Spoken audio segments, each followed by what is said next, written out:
আপনি কি জানেন আপনার চেনা জানা কিংবা পরিচিত এমন অনেকের সাথে আপনার শেষ দেখা হয়ে গিয়েছে?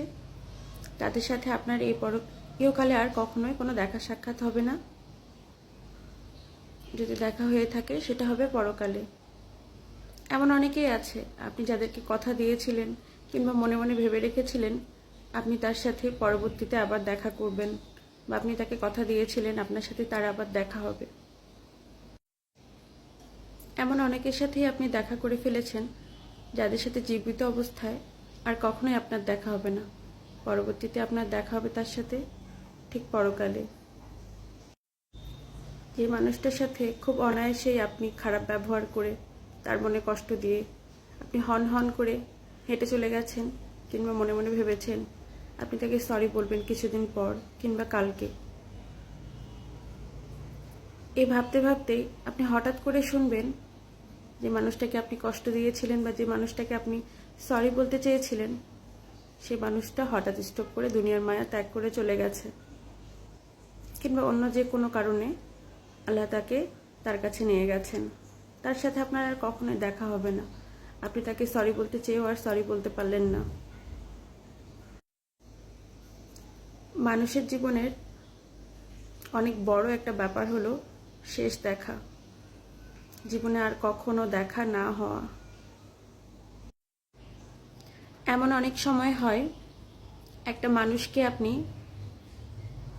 দেখে এসেছেন আর মনে মনে ভেবেছেন হয়তো এটাই এই মানুষটার সাথে আমার শেষ দেখা, কিন্তু সে মানুষটার সাথে আরও কয়েকশো বার দেখা হয়ে যায়।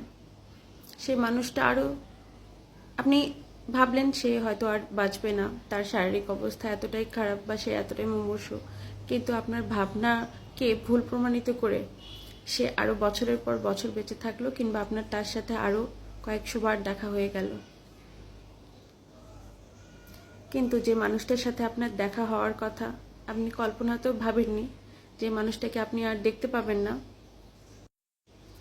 পাড়ার ৮০ ঊর্ধ্ব কিংবা ৯০ ঊর্ধ্ব বয়স্ক মানুষটাকে আপনি এটা ভেবে দেখে আসলেন যে মানুষটা হয়তো আর বাঁচবে না, এটাই তার সাথে আমার শেষ দেখা। হ্যাঁ, শেষ দেখা হবে, কিন্তু আপনি ৮০ ঊর্ধ্ব মানুষটাকে দেখে এসে ভাবলেন যে সে হয়তো বাঁচবে না, কিন্তু দেখে এসে আপনি রাতে ঘুমানোর পরদিন সবাই জানবে বা দেখবে যে আপনি ২৮ ঊর্ধ্ব যুবকটা বা যুবতীটা মারা গেছেন। আপনার প্রিয় মানুষগুলোর মুখ আপনারা দেখার সুযোগ হলো না। তাই কাউকে কষ্ট দিয়ে থাকলে, কারো মনে আঘাত দিয়ে থাকলে, আপনার যদি মনে হয় তাকে সরি বলা দরকার, তাহলে সময় ক্ষেপণ না করে, দেরি না করে, আপনার যখনই মনে হবে তাকে সরি বলা দরকার আপনি ঠিক তখনই তাকে যেভাবে হোক সরি জানানোর চেষ্টা করবেন। কারো মনে কষ্ট দিয়ে মৃত্যুবরণ করার পর একটা সময় হয় কি জানেন, আমি চলে গেলাম কিন্তু আমি যে কষ্ট দিয়ে গেলাম এই কষ্টগুলো আমি যাকে দিয়ে গেলাম তাকে সরি না বলা পর্যন্ত সে যদি আমার কষ্টগুলো মনে রেখে দেয় তাহলে তার যে হাইটা, এই হাইটা আমাকে পরকালেও ভালো থাকতে দিবে না। আর এই যে শেষ দেখাটা এটা একজন আল্লাহ ছাড়া, ওই উপর আল্লাহ ছাড়া আমরা কেউ বলতে পারবো না।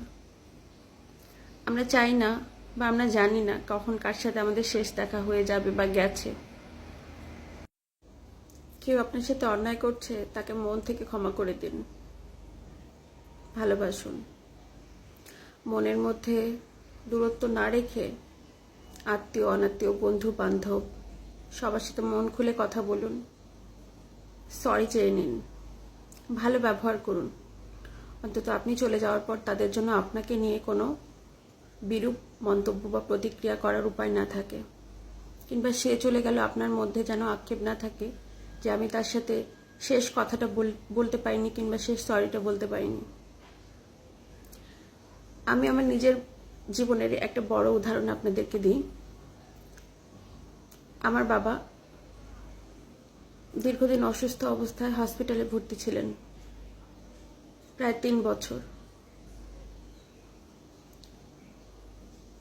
শেষের ৬ মাস বাবা ডায়ালাইসিস চলছিল। তো বাবা মারা যাওয়ার আগে ঠিক 3 দিন আগে আমি বাবার সাথে দেখা করে আসি। আমি প্রতিদিন যেতাম, কিন্তু শেষের 3 দিন বাবা একটু ভালো ছিল আগের থেকে। যে তো বাবাকে আমি আসার সময় বলে এসেছিলাম, বাবা কোনো এক কারণে আমার খুব তাড়া ছিল, আমি বাবার কাছ থেকে ভালো মতো বিদায় নিয়ে আসতে পারিনি। আমি প্রতিদিন আসার সময় বাবার কাছ থেকে ভালো মতো বিদায় নিয়ে আসলেও শেষবার আমি বাবার কাছ থেকে বিদায় নিয়ে আসতে পারিনি। বাবার মুখের দিকে ভালো করে তাকাইও নি, কিন্তু বাবা আমার দিকে যতক্ষণ পেরেছে তাকিয়েছিল। আমি আসার সময় বাবাকে বলেছিলাম, বাবা থাকো, আমি গেলাম, আমার আজকে খুব তাড়া আছে। তারপরে 3 দিন যে কোনো এক কারণে আমার বাবার কাছে আর যাওয়া হয়নি। যেদিন বাবা চলে যায় আমাদেরকে ছেড়ে, তার ঠিক 10 মিনিট আগে আমি বাসা থেকে বের হয়েছিলাম বাবার কাছে, বাবার জন্য খাবার নিয়ে যাচ্ছিলাম। কি যেন ভেবে সেদিন মনে হয়েছিল যে অনেক অনেক দিন, অনেক মাস হয়ে গেল আমি বাবার সাথে বসে খাই না। আজকে আমি বাবার সাথে, মায়ের সাথে, মা বাবার কাছে ছিল, আমার ছোট ভাই, আমরা সবাই মিলে একসাথে খাবো। আমি যখন খাবারগুলো প্যাকেট করছিলাম, টিফিন বক্সে ভরছিলাম, তখন আমার মেজো চাচা আমাকে ফোন দিয়ে বলে, মা তুমি কোথায়? আমি তখন বললাম, আমি হসপিটালে যাওয়ার জন্য খাবার গোছাচ্ছি। চাচা আমাকে বললেন, তোমার বাবার অবস্থা ভালো না, তাড়াতাড়ি যাও। আমি সন্তানের মতো আমি শুধু ঘুরছিলাম, যেভাবে মৌমাছিরা ঘোরে আমি শুধু চারদিকে ঘুরছিলাম গোল গোল করে। আমার মাথা কাজ করছিল না। ছোট ভাইকে বললাম, তাড়াতাড়ি চলো। রাস্তাটা দৌড়িয়ে গিয়েছি, যাওয়ার পরে দেখে আমার বাবা আর নাই।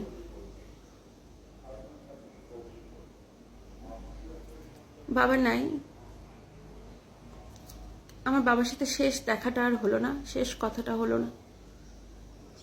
বাবার কাছে মাফ চাওয়া হলো না, বাবার কাছে ক্ষমা চাওয়া হলো না, বাবার কাছে সরি বলা হলো না।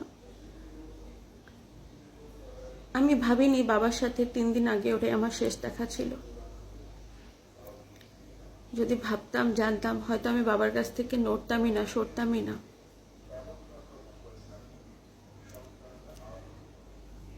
এ কারণেই বলছি যে আপনার কখন কার সাথে শেষ দেখা হবে আপনি বলতে পারবেন না। হয়তো আর 10 থেকে 15 মিনিট আগে গেলেও আমার বাবার সাথে আমার শেষ দেখা হতো।